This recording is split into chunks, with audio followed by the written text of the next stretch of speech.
Like for example, pagkakita ka ng tao na nagsasabi, papatayin kita. Oh, tapos yung portion lang na sinabi niya na napapatayin kita yung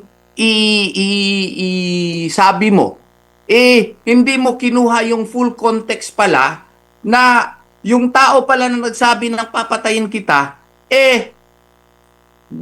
ano na pala, tinaga na pala previous to his declaration na papatayin kita. So, kung tinaga na siya una, pag sabi niya na papatayin kita, it was really an act of self-defense. So that is why it is very important to put everything in context. Kaya nga sabi niya, si Director Matibag, it was just an outburst of emotion. So yun yung he was applying the contextual requirement. Oo. So, outburst of emotion niya. Yun ang sinasabi ko that the contextual background should have been included in the appreciation of an alleged crime. Makakasama natin ang Dean ng JMC College of Law dyan po sa lungsod ng Davao, si Attorney Israelito Torian. Attorney, Assalamualaikum, maayong gabi. Waalaikumsalam warahmatullahi wabarakatuh. Good evening. Magandang gabi po, Sir Admar. Magandang gabi sa lahat. Opo, alam ko po talagang eksperensyado kayo pagdating sa pagharap po sa korte at himayin natin yung naging testimonya ng mismong hepe ng NBI, Attorney Melvin Matibag sa impeachment trial. Ano po ang napuna ninyo kung meron man pagdating po sa kalidad ng investigasyon na kanilang ginagawa at mismong pinakapinuno pa ng NBI, hindi ba ito makakaapekto sa kanilang imahe at kredibilidad, Attorney? Well, I have to be bluntly honest now of my observation on the matter. In the first place, he should have been disqualified.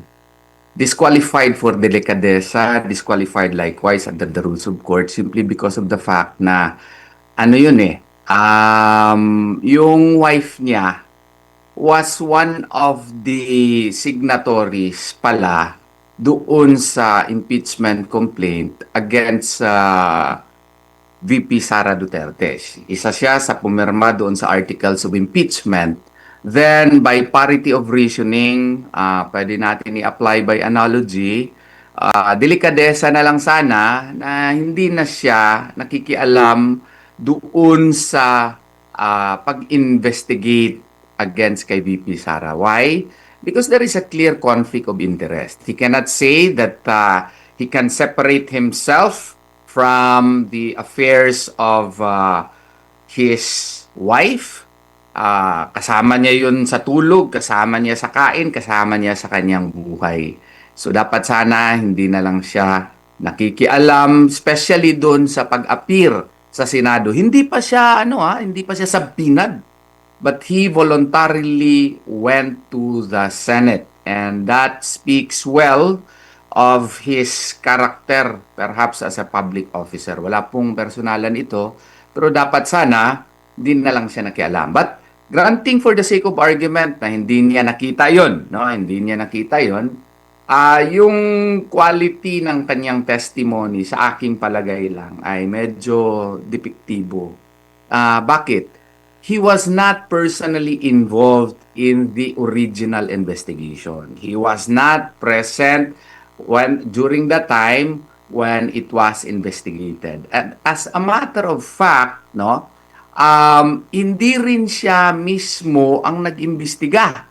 Hindi rin sa panahon niya nangyari yung investigation. So wala talaga siyang personal knowledge. Yung alibay o rason na ginamit ng prosecution na entries, official entries daw iyon, sa akin pong palagay, with utmost due respect, under the rule on evidence, when you invoke that as an exception to the hearsay rule, you only prove the existence of that entry. You do not prove the truthfulness of the entry. And the truthfulness of the entry in the records of a particular office can only be testified to by the persons involved in the investigation. Hindi siya involved sa investigation eh. So kung baga, he was just but a transmitter of information. So akin to hearsay pa rin. Kaya nga, tama si Attorney Binluan doon parang chismis lang yung testimonya niya. Maski saan kang, what you call this, side sa politika, kung korte po ito, dapat excluded na yung testimony niya kasi wala yung probative value. Yun po Opo. ang nasa tingin ko. Attorney, normal po ba yung parang may disclaimer ang korte?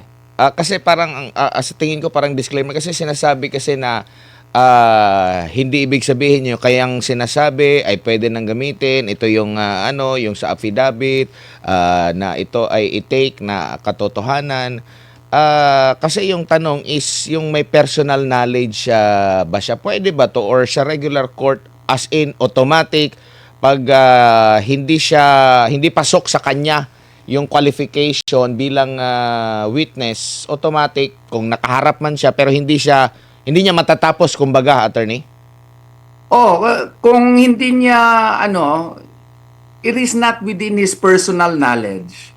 Well, ordinarily, kung sa korte yan, hindi yan i-allow sa korte. Wala ka pala dun eh. So, go on other matters. Ganon sana yun. Go on other matters where you have a personal knowledge. Yun ang ordinary na ginagawa sa korte.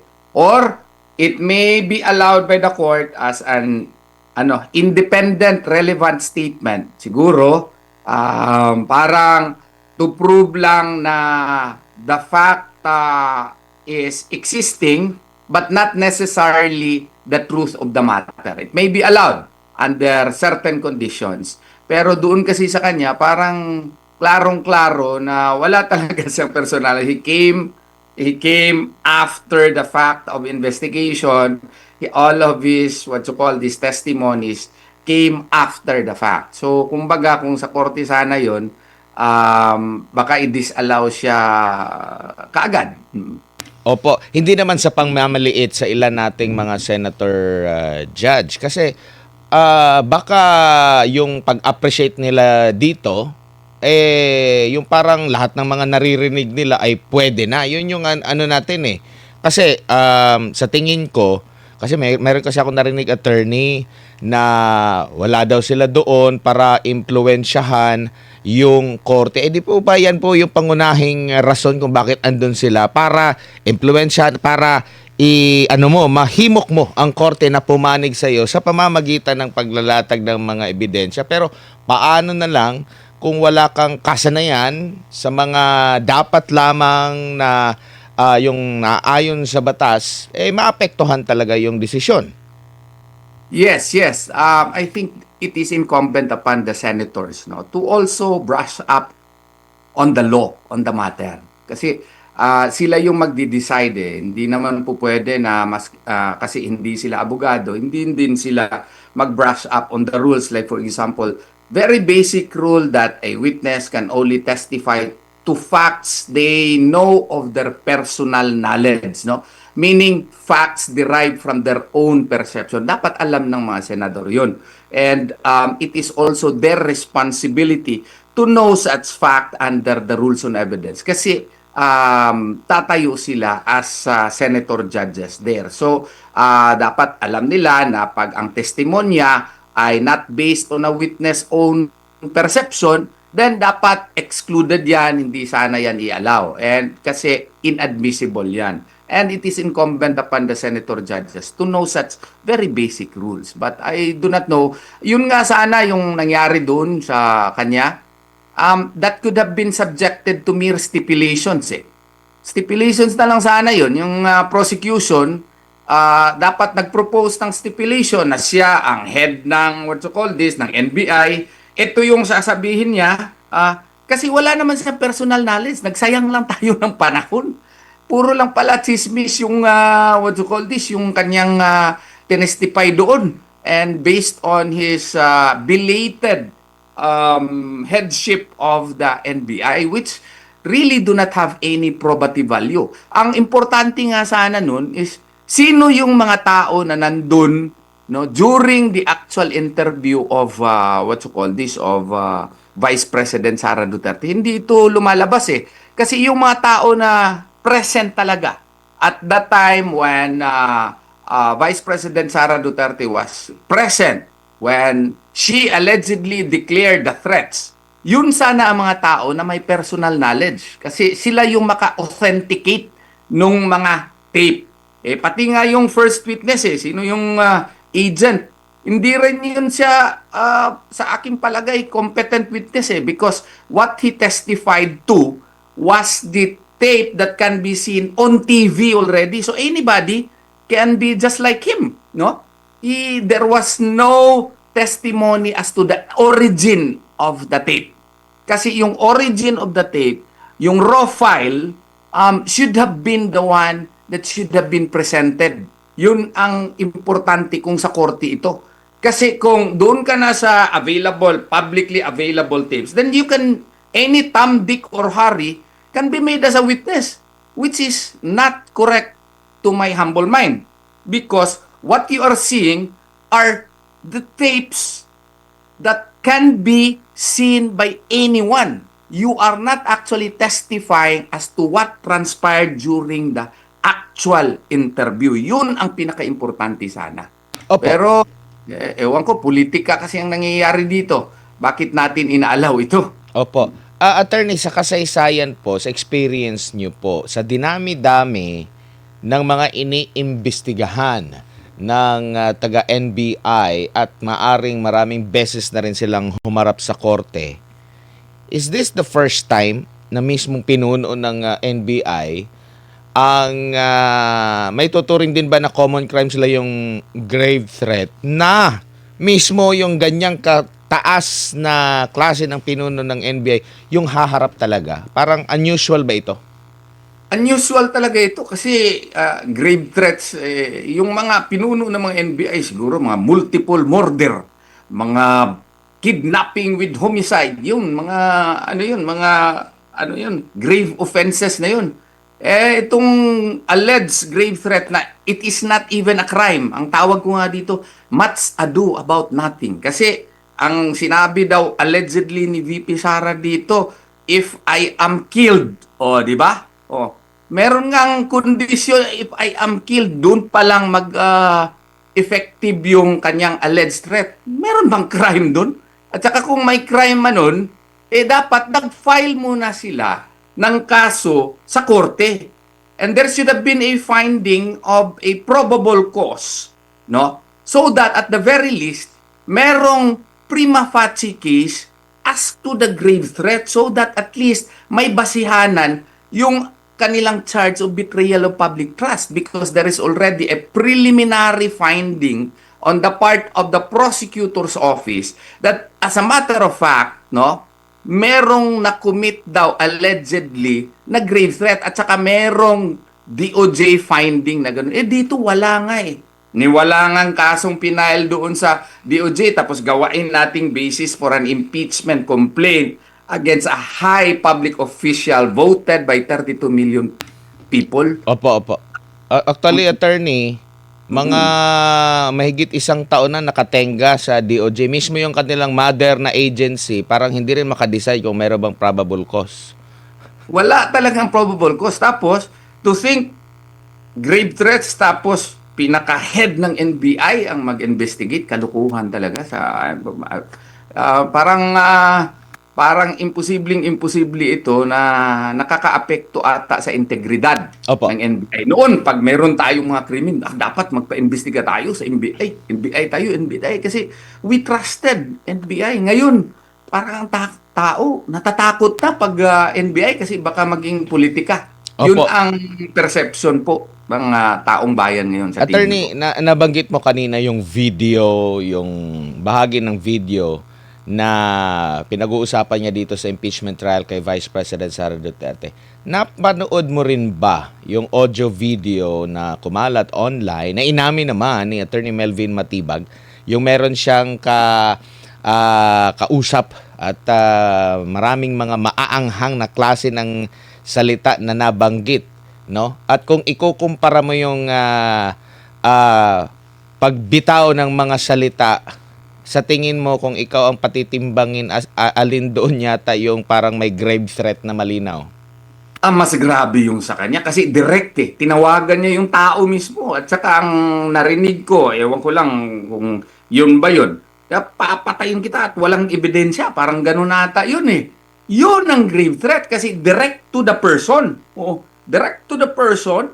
Tapos, na record pa. Yun ang grave threat talaga. Ito, allegedly kay VP Sara na hindi pa nga properly na authenticate nga yung video, wala nga doon eh. Wala nga yung tao na hindi nga nag-complain yung yung allegedly person na threaten ni VP Sara kasi maski sila, mga abogado nila, alam nila na kung i-file nila yun formally, hindi papasa yun ng probable cause sa prosecutor's level. Walang reasonable certainty of conviction yon. Yan yung bagong test ngayon ng DOJ. Alam nila na it will not stand, no? It will not even pass through the new rigorous test of the DOJ before they will file an information in court.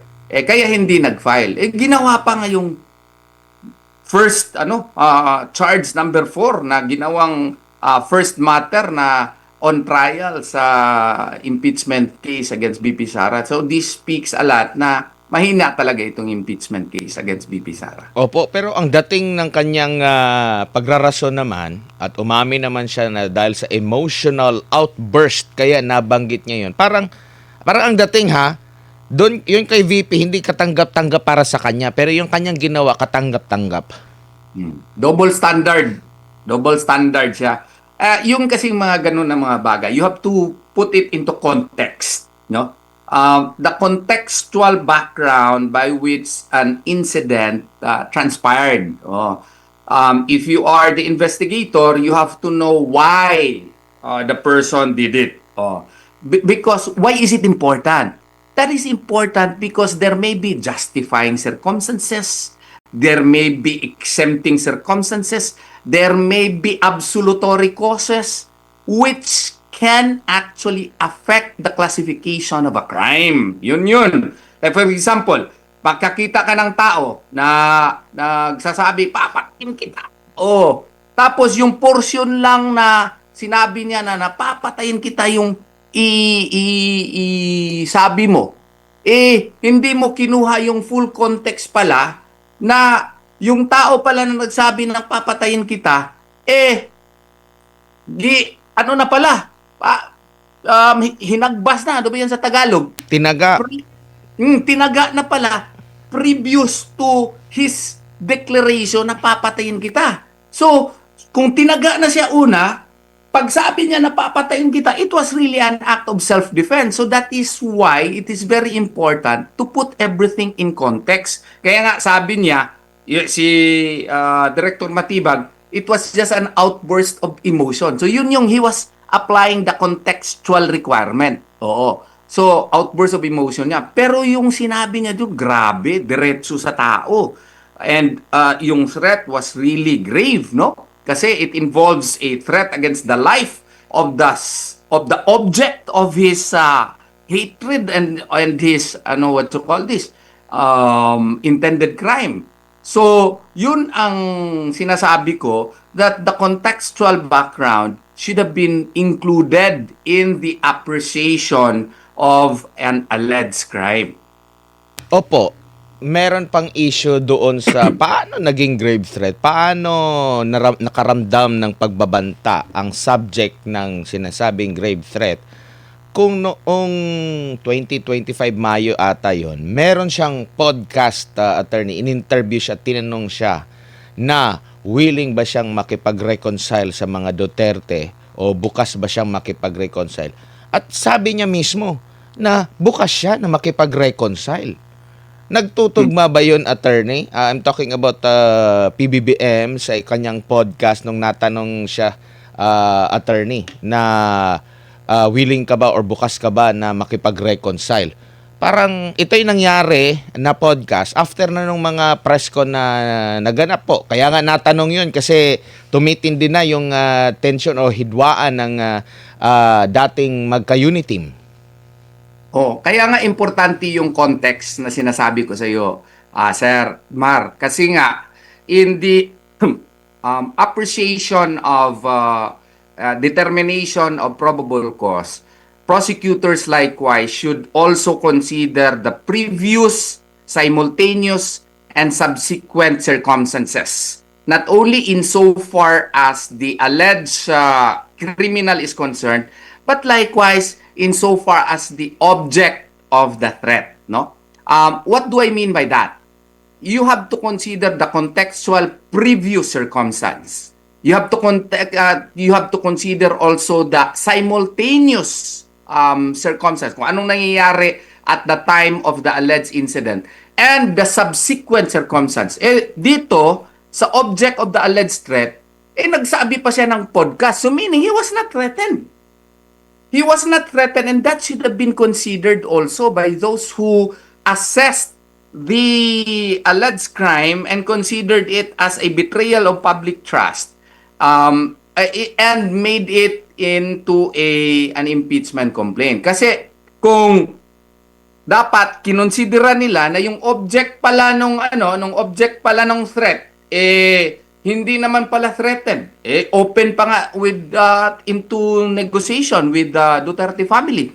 So why would you consider that as a betrayal of public trust when the object of the grave threat was even willing to talk to the Dutertes? And that should have been an important consideration in the determination as to whether or not it was a grave threat, or more importantly, as to whether or not it was an act that constituted betrayal of public trust. Dito naman tayo sa sinasabing pattern of evidence at pattern of yung kanyang yung sinasabi violence pala, no? Pattern of violence. At kanya pong inhalimbawa doon yung isang dekada at kalahati na nangyari dyan po sa Davao City na sinuntok na sheriff. Maituturing ba na magagamit ba na pattern na talaga yun? O baka isolated case lang po yun? Kasi parang after nun, meron na bang nasundan na ba? Kahit nga yung kahit nga yun, questionable din yun kung kasi yung konteksto parang mali ata yung pagkakaintindi or hindi inintindi yung konteksto. Tapos, idinugtong nila doon sa mga presko na ng pangalawang Pangulo na kung i-backtrack mo bago yung mismo yung kanyang pahayag, andun yung dahilan kung bakit nabanggit niya yun. Like kagaya doon sa pupugutan ng ulo, may konteksto pala yun na parang nainis siya na yung paghingi ng PMA graduate, no? Attorney, anong masasabi mo dito sa pattern of violence na sinasabi ng kanilang investigasyon? Well, in the first place, sa aking tingin, defective yung pattern because the pattern itself happened, yung allegation niya na act which would constitute as a pattern occurred a long time ago. There was an interval kasi parang 2013 yun eh. At that time, governor ako ng IBP Eastern Mindanao. Alam na alam ko yun kasi taga Davao naman ako. At saka, yung sheriff noon, at one time, yung subject nung inimplementa ng sheriff, yung property doon, parang I was even a lawyer at one time nung one of the parties doon eh. Pero hindi ako nagpatuloy kasi parang nag-withdraw ako or something happened. Alam ko yung kaso na yun. Oo.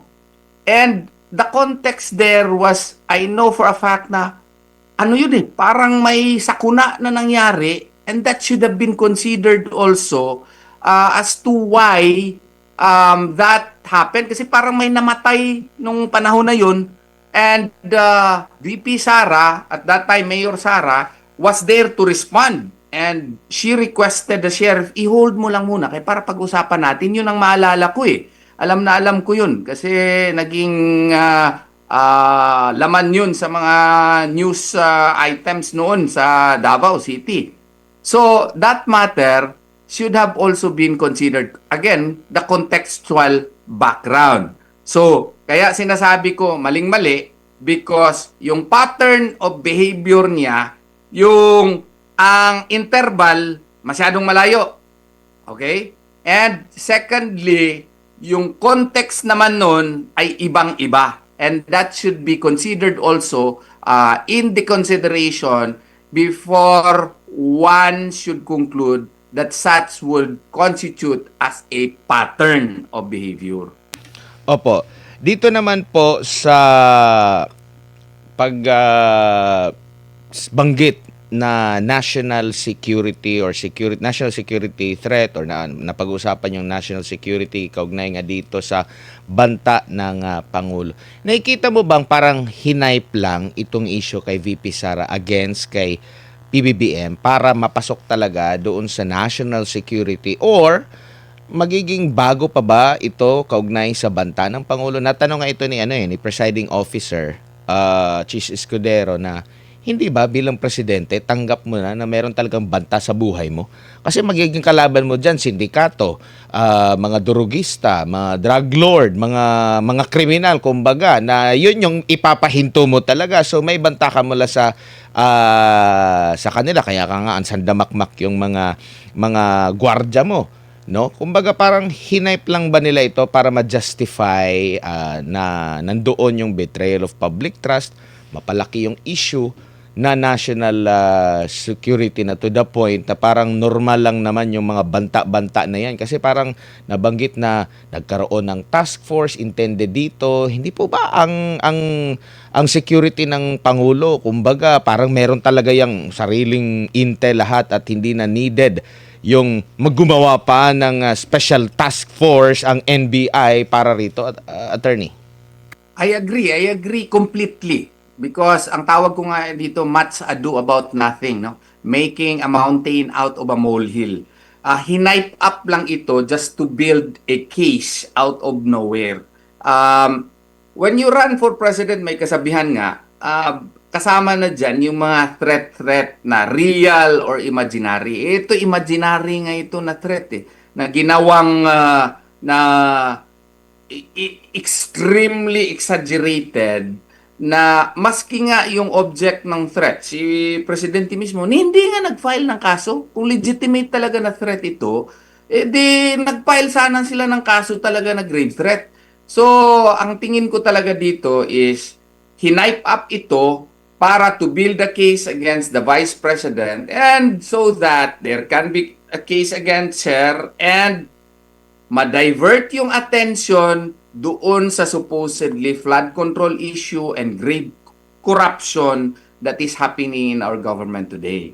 Kasi instead na pagtuunan ng pansin ng Kongreso at saka ng Senado para magkaroon ng totohanang investigasyon doon sa flood control, saan napunta ang mga bilyones, trilyones na pera natin, sinong nagkapera doon, dinivert itong issue na ito at itinututok doon kay Vice Presidente para magkaroon tayo ng circus at mawala na yung atensyon natin doon sa supposedly na dapat imbestigahin na yung grabing korupsyon na nangyayari sa ating bansa ngayon. Apo, Yun po ang pananaw ko doon. Attorney, dito naman po sa usaping confidential. Kasi, di ba, talagang sinala ng husto ang NBI director hanggang sa umabot siya ng punto na meron siyang mga impormasyon na hindi niya pwede na mabanggit dahil for national security, confidential. Tapos napatanong ang depensa, so hindi kayo naniniwala sa konseptong hindi confidential ang katotohanan, no? So tumutukoy ito doon sa naging pahayag ni Joke, no? Doon nga sa hiling nila na yung dapat walang confidential pag pinag-uusapan yung katotohanan. Nakita mo ba na sa future, lalo na pag-uusapan ito sa ibang articles of impeachment, na magagamit nila ito at dito masusubukan niya yung pagiging double standard talaga ng kanilang pananaw? Yes, I think this is proof, no, na politika lang talaga ito lahat, no. Simply because of the fact na kung sa tingin nila ay makakasira sa kanila, yun iniiwasan nila. Pero kung sa tingin nila ay makakatulong doon sa pag-impeach kay VP Sara, ay pinapaboran nila. So, sa tingin ko dito, this is not really a legal exercise. This has become purely a political exercise with a semblance of legality, just to give it a semblance also of respectability. Yun ang tingin ko po dyan, Sir Admar. Opo. Sana hindi sila ma-offend, but I really think that this is all political and just given a semblance of legality to give it an appearance of respectability. Opo. Attorney, hindi po ba national security din? Kasi ang hihimayin po, marami kasi confidential na pinag-uusapan po natin, no? Yung sa AMLAC, yung mga financial records, pati yung sa confidential funds or also known as intelligence funds yata yan sa uniformed agency. Pero pag civilian like OVP o nung DepEd ay confidential funds. Hindi po ba mapag-uusapan din yung national security kung malalaman yung the way ikaw ay mag-handle ng mga subject ng confidential funds mo like ang ginagamit ng mga militar. Hindi mo ba ito banta sa ating national security kung mabubusisi ito ng husto, attorney? Yes, yes. Ang sa akin dito, I would like to press more no on the double standard that they are applying.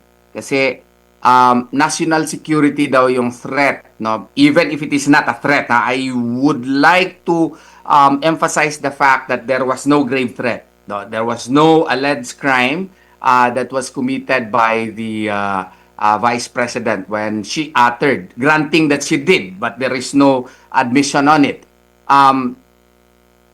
Yung threat against kay VP Sara, yun, di ba? That should have been also subjected to a clear investigation by the NBI because she is the second highest officer of the country. Pero wala silang ginawa. And he even admitted na he did not create a task force for the investigation of the threat against the life of the Vice President.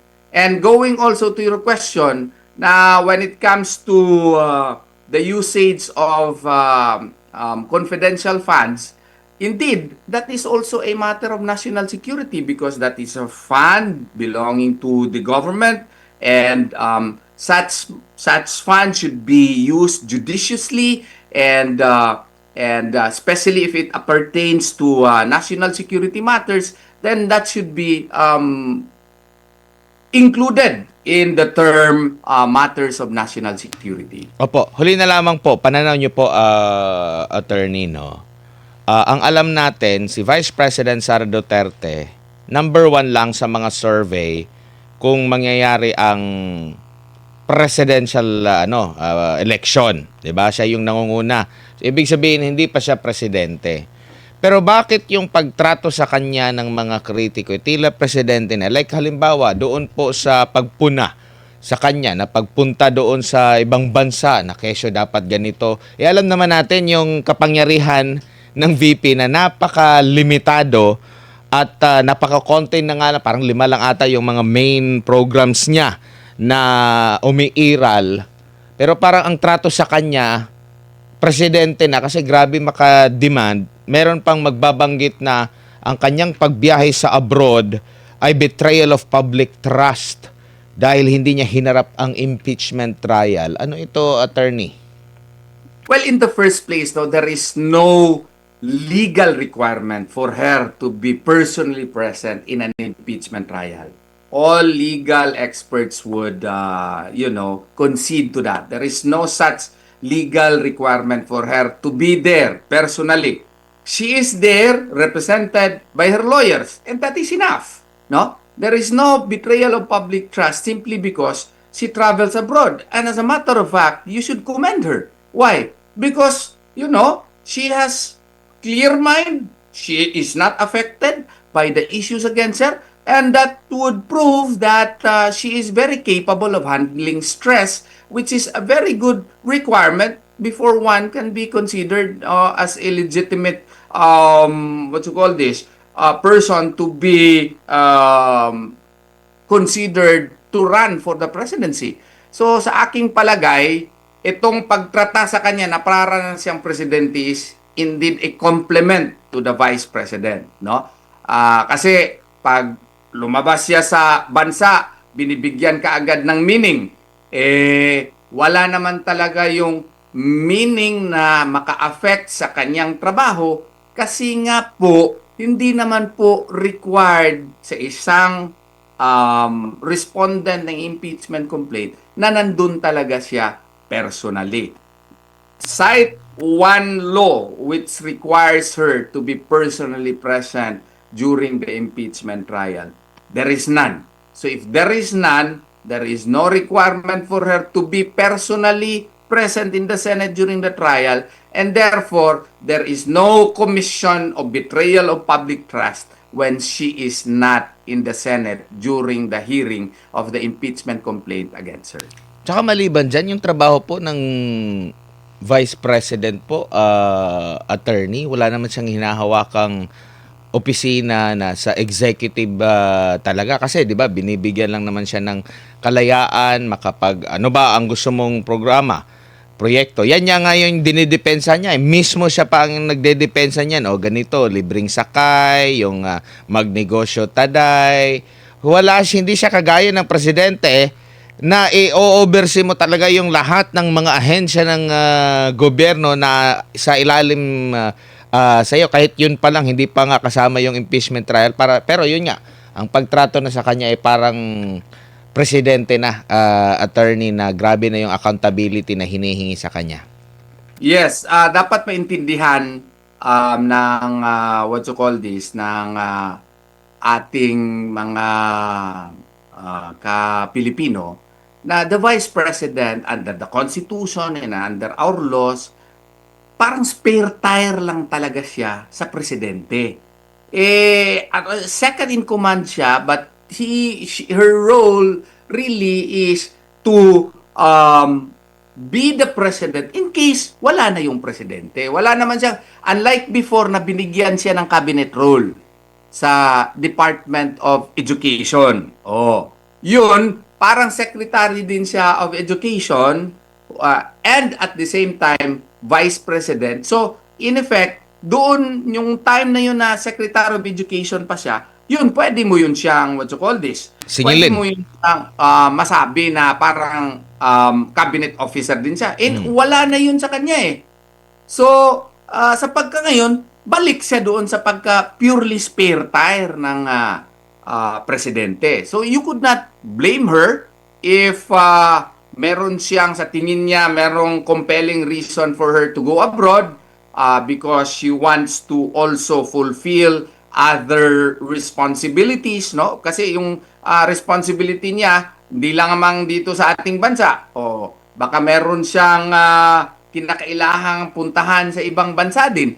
Then, that is her option because yung trabaho niya as Vice President is limited to being a spare tire of the President. Whether we like it or not, ganun eh. Especially now na tinanggalan siya or nag-resign siya rather as Secretary of the Department of Education. Attorney, daghang salamat sa imong oras ug higayon amping sa kanunay. Daghang salamat, Sir Admar. Si Attorney Israelito Torion, Dean po ng JMC College of Law, dyan po sa Davao City po, mga ka-partners.